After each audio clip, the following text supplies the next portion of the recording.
A diario vamos dejando nuestro material genético por cada lugar donde pasamos. Esta es la reflexión que trata de comunicar una nueva artista en Nueva York con su obra Stranger Visions, que consiste en tomar colillas de cigarros o chicles tirados en el suelo en lugares públicos para recolectar el ADN de la persona que lo tiró y entonces por medio de un programa de computadora recrear una imagen en tercera dimensión de su rostro. Aunque estas imágenes no son 100% exactas, sí se acercan bastante a la realidad. Difícil de creer. Comenzamos.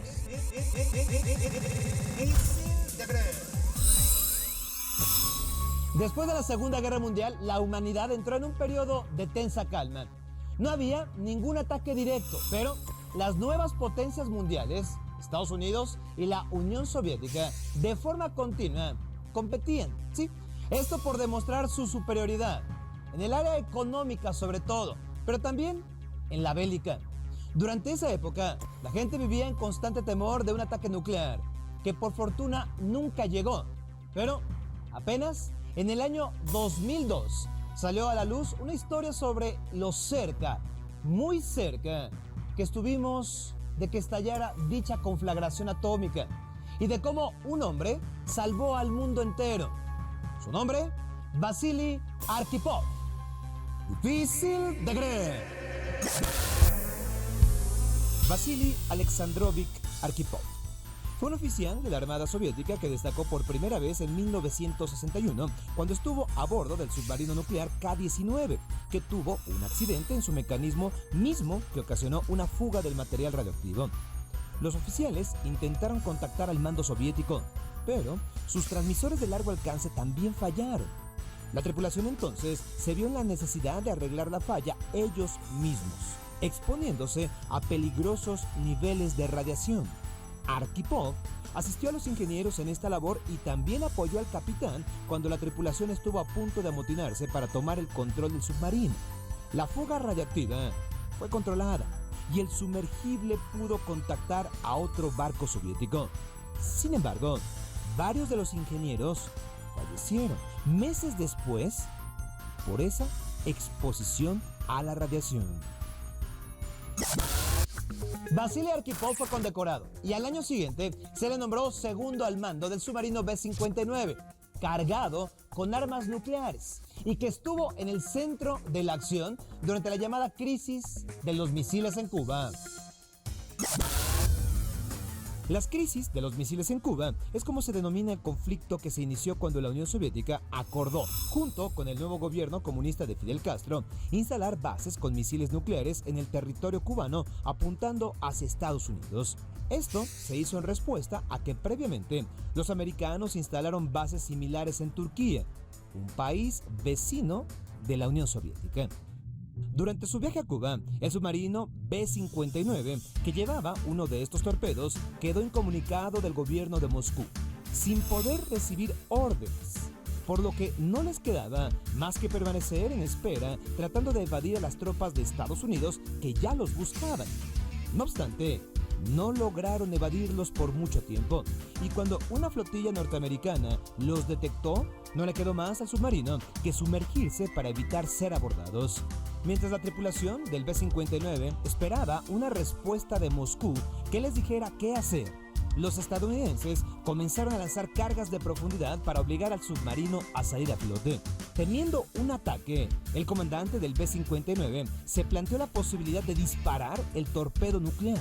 Los comandantes de estos submarinos tenían permiso para lanzar sus torpedos a discreción, sin la necesidad de solicitar autorización del gobierno soviético. El único impedimento era que tenían que tener el acuerdo del comandante especial y el segundo al mando, que en este caso era Vasily Arkhipov. Entonces se hizo la votación y se obtuvieron 2 votos a favor y 1 en contra.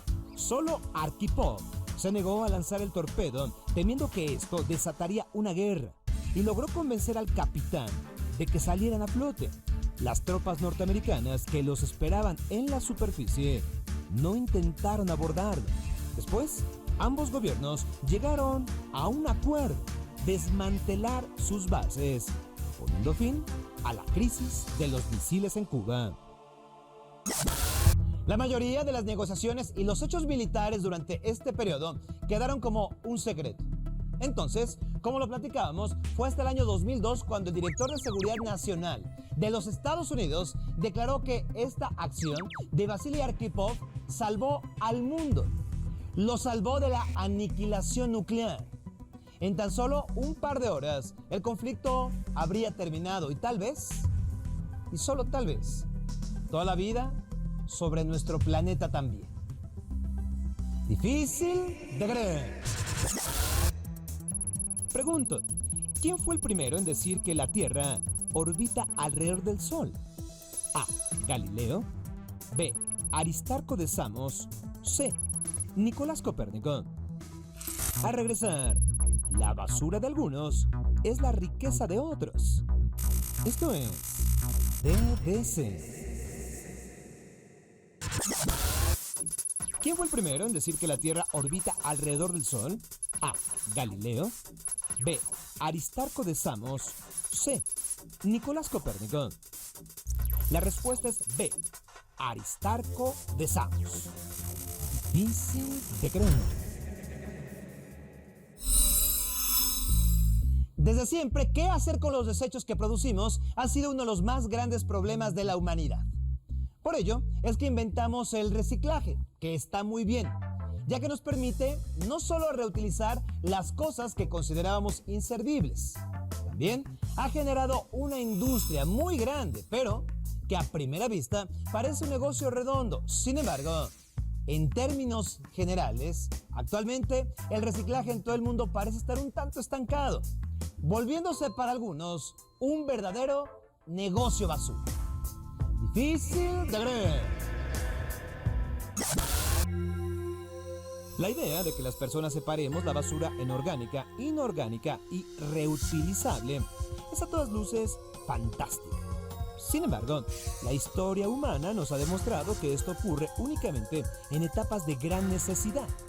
Es decir, cuando las personas necesitan cuidar sus bienes.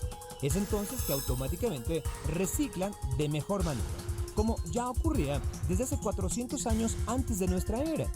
Pero en cuanto la sociedad ha logrado crear en masa sus bienes y materias primas, como ocurrió desde la Revolución Industrial en el siglo XVIII, es que esta práctica del reciclaje perdió vigencia, ya que resultaba mucho más barato tirar las cosas que reutilizarlas. Y esto no cambió hasta la Segunda Guerra Mundial, cuando de nuevo las materias primas y los bienes escasearon. Así que después de la segunda mitad del siglo XX se inició el boom del reciclaje, implementándolo en medidas gubernamentales, creando industrias y negocios que se comprometían a tratar los desechos de forma eficiente e inclusive a generar energía con estos mismos desechos, logrando un nuevo tipo de negocio, ecológico, reciclable y muy rentable.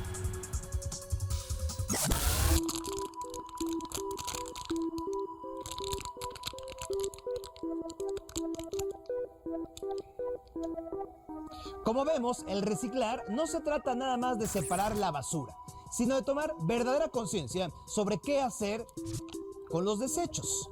Aprender a reutilizar y a darle un uso práctico a la basura, ya que su producción sigue aumentando en todo el planeta y las nuevas industrias se enfrentan a desafíos que no tenían contemplados.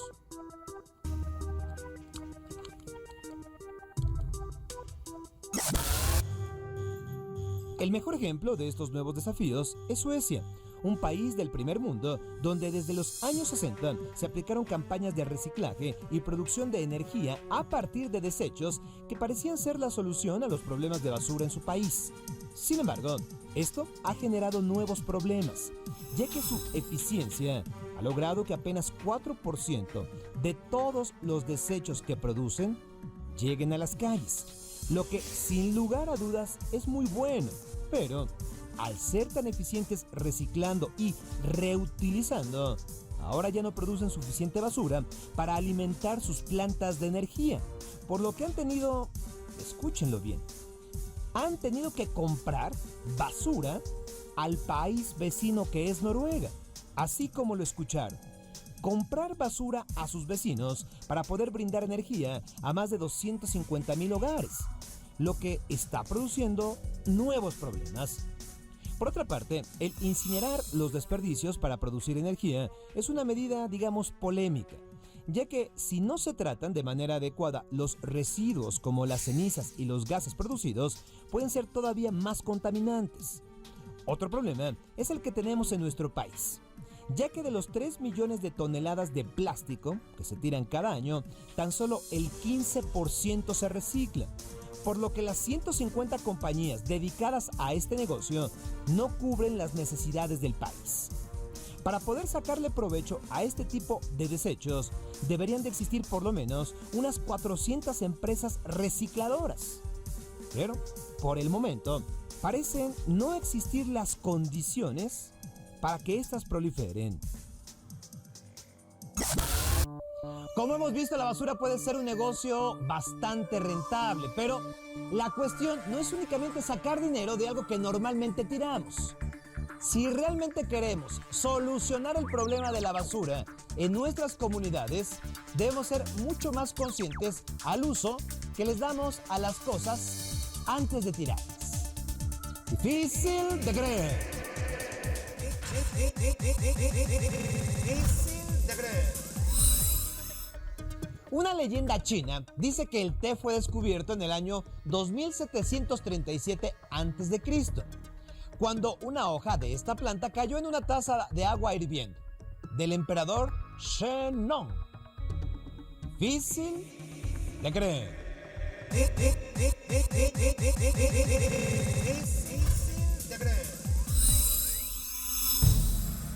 Una de las tácticas más antiguas en la guerra es la de ocultarse para sorprender al enemigo en una emboscada. Entonces, conozcamos los ejemplos más ingeniosos que se han dado en la historia de la guerra. Difícil de creer.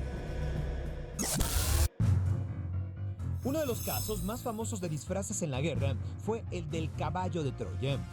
La historia cuenta que los griegos diseñaron un caballo gigante de madera, esto como tributo a los dioses para que les permitiera regresar a salvo a sus casas después de haber perdido la guerra.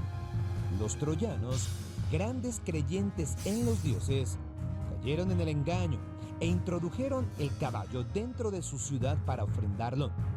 Sin embargo, en el interior del caballo se escondían soldados griegos que durante la noche salieron de su escondite para abrir las puertas de la ciudad de Troya, dejando entrar al ejército griego que destruyó la ciudad.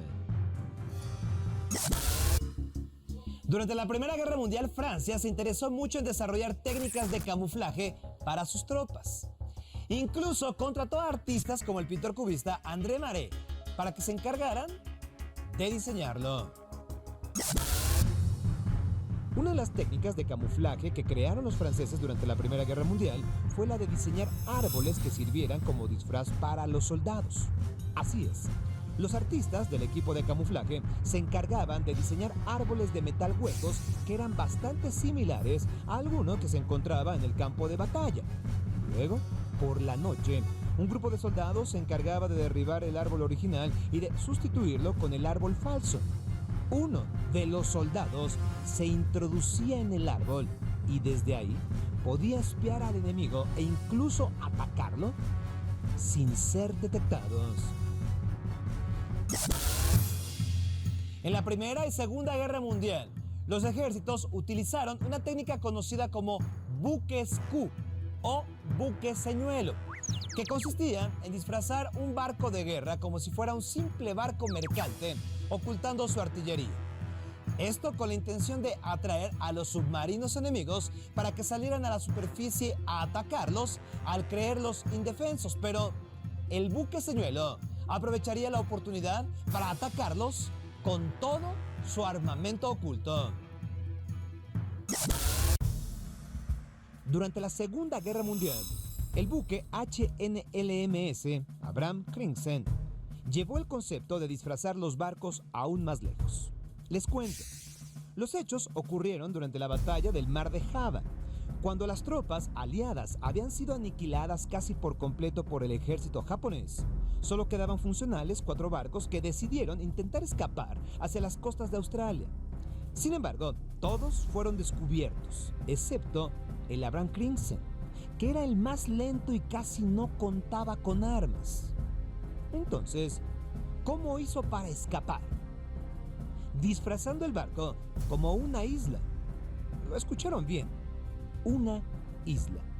Cortaron árboles que colocaron sobre la cubierta y pintaron las cabinas como si fueran rocas.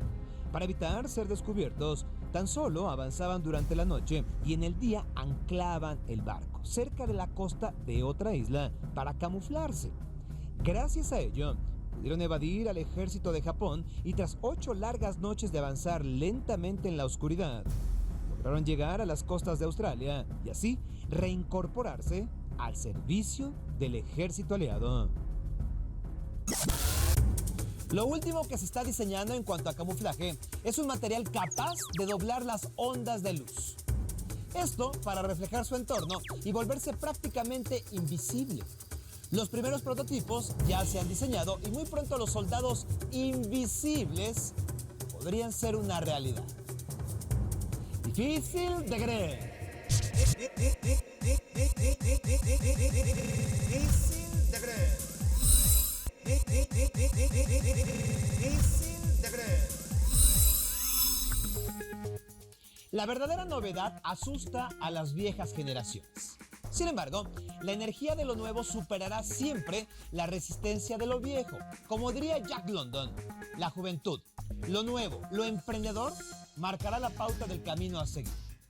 Por ello, es tiempo de que hablemos de los emprendedores. Aquellos hombres y mujeres también, que sin importarles el qué dirán, han descubierto nuevos caminos, que muchas veces resultan difíciles de creer.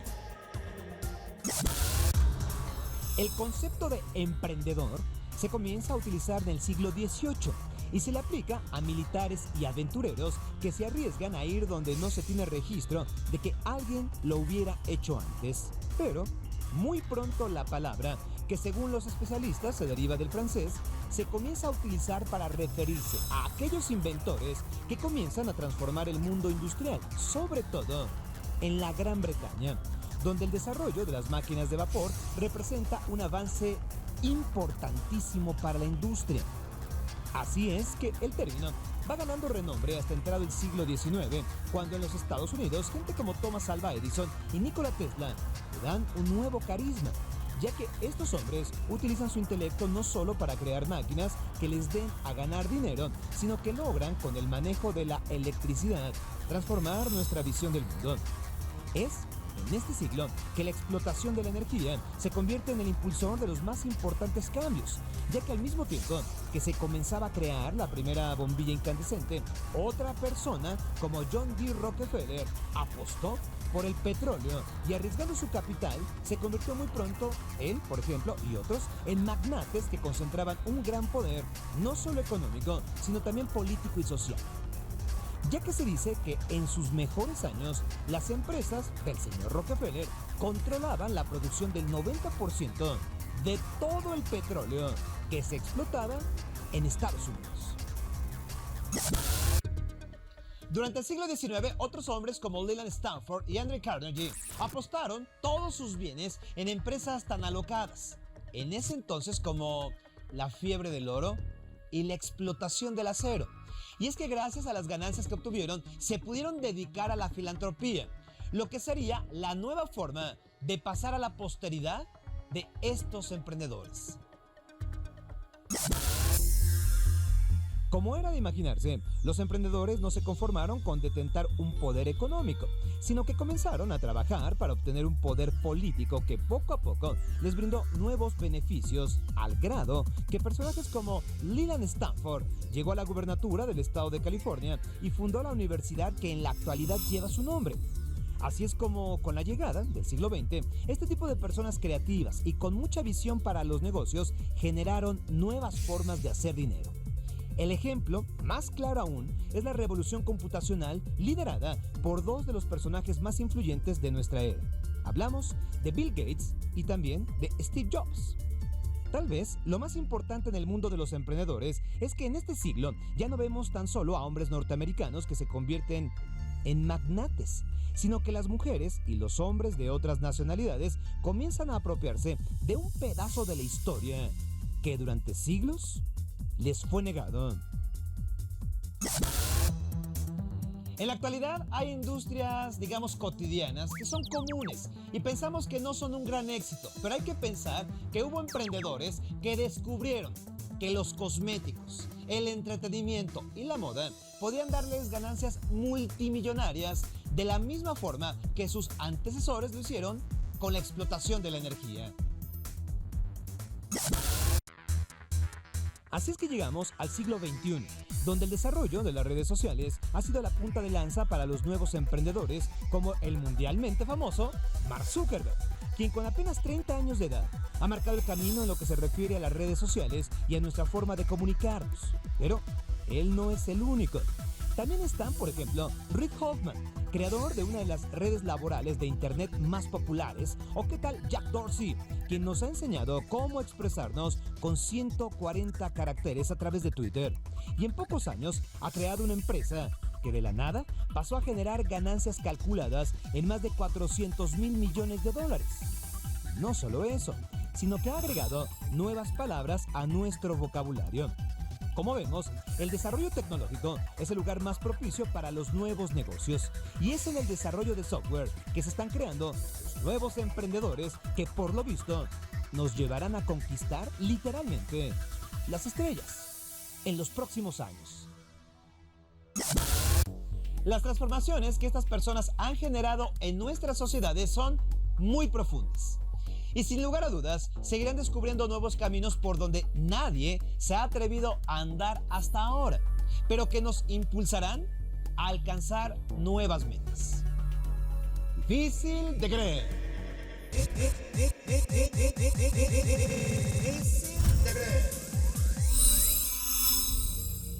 Las leyendas dicen que estos seres se ocultan en los bosques. Ahí atacan a seres indefensos o cazan humanos incautos. También se piensa que sus mayores enemigos son los relámpagos, pero también las campanadas de las iglesias. Hay quien cree que entre la leyenda se puede adivinar un origen real y que estas criaturas todavía sobreviven sin ser molestadas, temerosas de ser descubiertas. Hablamos de los monstruos típicos de Escandinavia. De manera común, les llamamos trolls. Difíciles de creer. Escandinavia es una península del norte de Europa que ocupan actualmente los países de Suecia, Noruega y Finlandia. En esta región de fríos y largos inviernos surgió la leyenda de los trolls, seres monstruosos que viven en cuevas, ocultándose de la luz del sol que supuestamente los puede convertir en piedra. Se dice que los trolls atacan a los humanos que se atreven a entrar a sus dominios, y aunque se supone que no son muy inteligentes, sí poseen gran fuerza, lo que los hace peligrosos. La mayor parte de las leyendas dice que los trolls son grandes seres deformes, pero algunas otras dicen que asumen la forma de un ser humano para evitar ser descubiertos. La primera mención que se hace de ellos surge alrededor del siglo IX, y desde ese momento han formado parte del folclore escandinavo. Según el folclore de varios países de Europa, los seres mágicos como los trolls, las hadas, los duendes o los gnomos suelen entrar a las casas donde hay bebés recién nacidos. Esto con el objetivo de llevárselos y en su lugar dejar criaturas del bosque. A veces dejaban pedazos de madera que gracias a un encantamiento parecían ser niños humanos que, sin embargo, fallecían a los pocos días de nacidos. Las leyendas varían acerca de por qué hacían este cambio. Algunos piensan que se llevaban a los niños no bautizados, ya que una vez hecho el ritual, los monstruos no podían acercárseles. Otros cuentan que los trolls deseaban que sus hijos fueran educados por seres humanos, ya que vivirían mejor. Por su lado, las hadas solían llevarse a niñas rubias, ya que las atraía mucho ese color. También dicen que la leche materna es el único alimento que puede consumir un hada y por ello dejaban a sus hijos con madres humanas. La mayoría de los niños cambiados, por ejemplo, los trolls que habían sido criados en casas humanas, olvidaban que eran trolls y entonces vivían de manera normal. Pero otros lo recordaban en la adolescencia y regresaban con su antigua familia. Por su parte, los niños humanos que iban a vivir con las criaturas del bosque nunca, jamás regresaban. Para evitar este cambio de niños, los antiguos escandinavos colocaban objetos de metal, por ejemplo, tijeras o un cuchillo. Los ponían sobre la cuna de un bebé sin bautizar. Esto porque según las leyendas dicen que los trolls le tienen miedo al metal. Si el niño era secuestrado de todas formas, se recomendaba que los padres trataran mal al bebé troll para que su madre regresara por él. Estas leyendas siguen siendo muy populares en toda Escandinavia. De hecho, son tan famosas que aún en la actualidad los juguetes de trolls se venden como pan caliente. Y no solo ahí, la fiebre por los trolls se extendió a todo el mundo. Algunos piensan que son malos, que son villanos, que no hay que provocarlos. De lo contrario, sacarán su lado monstruoso. Difícil de creer. Soy Sergio Sepúlveda. Hasta la próxima.